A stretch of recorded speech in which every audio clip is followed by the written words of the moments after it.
A couple of years ago, Netflix had a competition. They famously offered $1 million to a team that could fix and improve and enhance the algorithm that made recommendations about movies. A team managed to do it. They were given $1 million.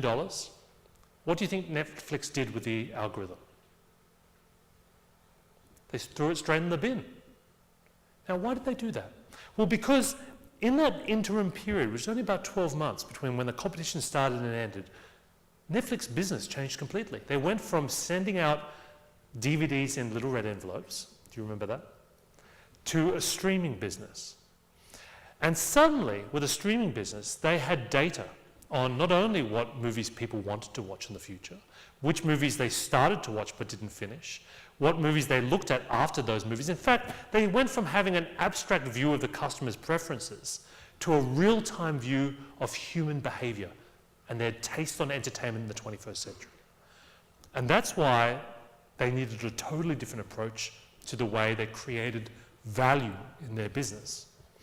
When you look at the future of factories, people talk about Industry 4.0, which is just a fancy way of saying that all of manufacturing will now be data-driven. In fact, you can essentially copy-paste a factory and its processes from Germany to China, just replicating the way all of these things work.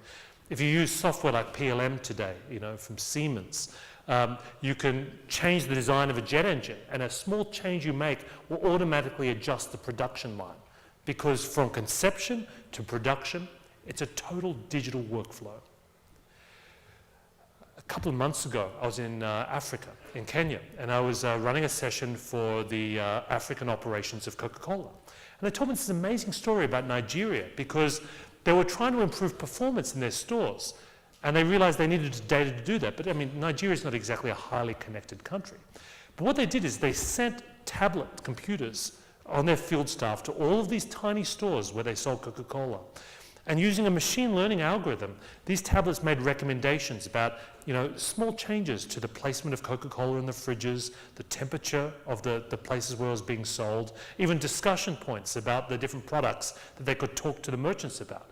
So you now had an algorithm that was constantly tweaking and adjusting and gamifying all of these variables in order to optimize the total operation. So it doesn't matter what industry you work in, what company. The fact is, one of the biggest leverage points for your clients in the 21st century will not just be data and analytics, it'll be the way they think about algorithmic problems.